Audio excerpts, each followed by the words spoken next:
Would Grug beat Doomslayer?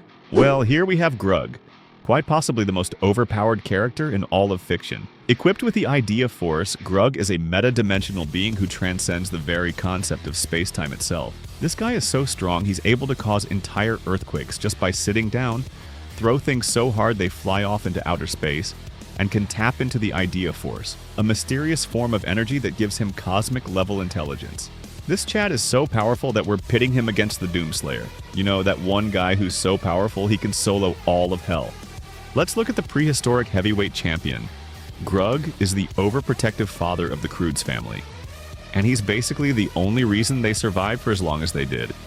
Every other human in the Croods universe went extinct, but it was because of Grug's resilience and strength that his family stayed alive. I'm gonna be honest, I love this dude. Although he gets flack for being an overprotective father, whenever he's on screen, he's pure gold. Every scene he's in, he's either disappointed, upset, or straight up mental. And it's awesome. But this guy is unironically so powerful that it's insane. According to him, he's nothing more than a caveman. But honestly, the stuff he does can't really be described as human. This guy can easily lift boulders, punch through rocks, and fight against giant prehistoric beasts. But to say this is all he's capable of is an understatement. Without a doubt, the greatest feat of strength we've ever gotten from this menace was when he nonchalantly caused an earthquake just by sitting down. Like, I don't think I have to explain. Just look at this scene right here. All Grug did was casually sit down on the ground, and he created such an intense shockwave that it caused a world-ending event. I'm not exaggerating. On several occasions in the movie, this earthquake has been referred to as the end of the world. Anyone capable of causing this scale of destruction is already crazy to begin with, but Grug did this without even trying. It's not like we can blame him, of course. He obviously didn't mean to cause a mass extinction event.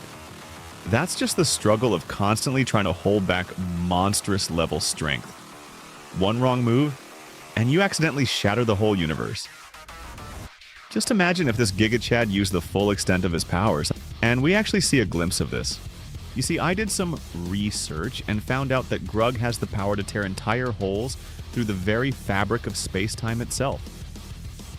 You see, at one point in the movie, we see Grug kick a log so hard that it shoots out into space.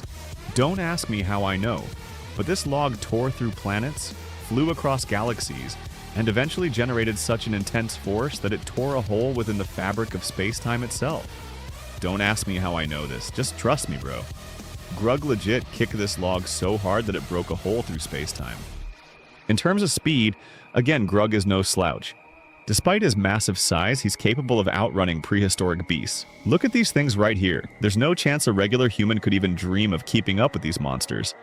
Dude can endure getting hit with giant rocks to the face like it's nothing. He's literally been squished like a pancake before and walked it off. It was just an inconvenience for him. And crazier than that would be when he was flung into the sky, got struck by lightning, and then flattened against yet another boulder. But moments later, we see him walk it off like it was nothing. But knowing how overpowered Grug is in terms of strength, I think it's safe to say that Grug could survive pretty much anything. These limited durability feats in the movie don't even scratch the surface of what he's capable of. Again, don't ask me how I know. Just trust bro when he says that this dude is... Finally, we have to address the elephant in the room. Grug's ideas. Understand this? Grug is already a universal level monster, just considering his physical traits alone. But in the movie, Grug taps into something called the idea force. A mystical energy that Grug harnesses to become an all-knowing cosmic entity. To get a glimpse of what this outer-versal intellect looks like, just look at this thing. Bro casually invented the wheel in this movie, and he did that mere hours after he discovered the secrets of the great idea force. He also invented cameras, seesaws, but that's nothing compared to the genius showed at the end of the movie. Grug was able to construct this, an invention of such mind-blowing complexity that our human brains can't even fathom it. And he used it to ride the sun. So safe to say, this guy is legit the most cracked being in fiction. For those living under a rock, Doomslayer is the relentless protagonist of the Doom series. He's so stupidly powerful that he's a nearly mythic warrior, known for his unyielding rage and unmatched strength in battling the demonic forces of hell. He wasn't always like this, of course. He was once a man, the Doom Guy. But then he became an unstoppable force of vengeance, ultimately pledging to annihilate all demons. Like, this dude literally set out to do nothing for the rest of his life, but rip and tear demons in hell. That's his only purpose in life. Clad in indestructible armor and equipped with a brutal arsenal, Doomslayer's raw strength is nothing short of godlike. He effortlessly tears demons apart with his bare hands, including larger enemies like Hell Knights and Barons of Hell, showcasing power far beyond human limits. He also punches through steel doors and crushes demon skulls with a single blow. Perhaps most telling is when he physically tears apart the Icon of Sin's armor, which is fused with arcane energy and forged for battle against the most powerful beings in the verse.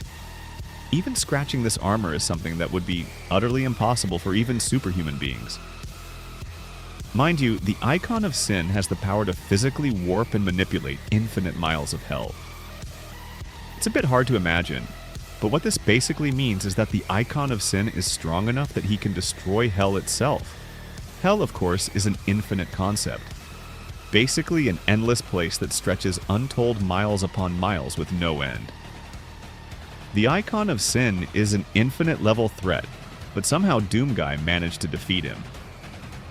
These feats collectively place Doomslayer's brute strength on par with the strongest beings in his universe, cementing his status as a force of nature.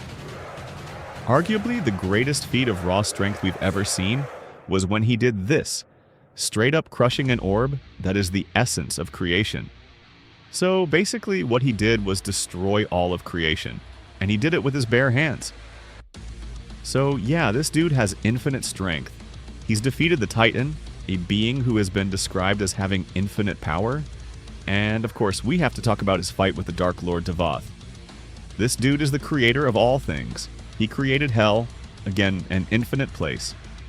This dude transcends space and time, but as always, Doomslayer fought him and then straight up ended him like it was nothing. In terms of durability, he can endure attacks from demons who have the power to break through the fabric of space and time. In 2016, he even survived the giant explosion of the Argent Tower, which was so powerful that it could destroy the entire universe as we know it. And while part of that is because of Doom Guy's innate toughness, it's also because of the ridiculous amps he gets throughout the series. For one, his armor is indestructible. In terms of speed, yeah, this dude has pretty much infinite speed. It may not feel like it when you're playing from his POV, but this dude is legit moving at infinite speed. Not the speed of sound, not the speed of light, but infinite speed. If you read the lore, the Doom Guy is able to travel throughout the 9 circles of hell. And remember, hell is infinite. It's literally a place that has no end. But somehow this dude was able to travel through all of it. Honestly, this guy is so ridiculously powerful that it makes my brain hurt. You can tell the writers were having fun writing this guy. He exists solely for the purpose of being the most unimaginably cracked dude you can think of. It's hard for normal people to imagine the concept of infinity, but that's what we're dealing with. Infinite strength, infinite speed, indestructibility. Yeah, that's the Doomslayer in a nutshell. So how would a totally serious fight between these two play out? While both of them have infinite strength, let's not forget that Doomslayer has been enhanced and modded like a million times over by now. He's absorbed souls, wears impenetrable armor, and has been amped by Divinity Machine. But Grug doesn't need enhancements. He can straight up fight Doom Guy just by throwing hands. At first, the Doom Guy would try to shoot Grug with his arsenal of weapons, only to find out that Grug can straight up no-sell it like it's nothing. Eventually, they would fight head-on. Now, in a physical confrontation, they're pretty evenly matched. Both are divine beings that can solo all of fiction. But what gives Grug the decisive advantage is his ideas. Grug has such cosmic intelligence that he would construct some sort of weapon that could put down Doomslayer once and for all. I know, Doomslayer is immortal, his armor indestructible. But Grug has such insane brain power that he would find a way to legit bypass that. So all in all, Grug wins, because losing doesn't rhyme with Grug.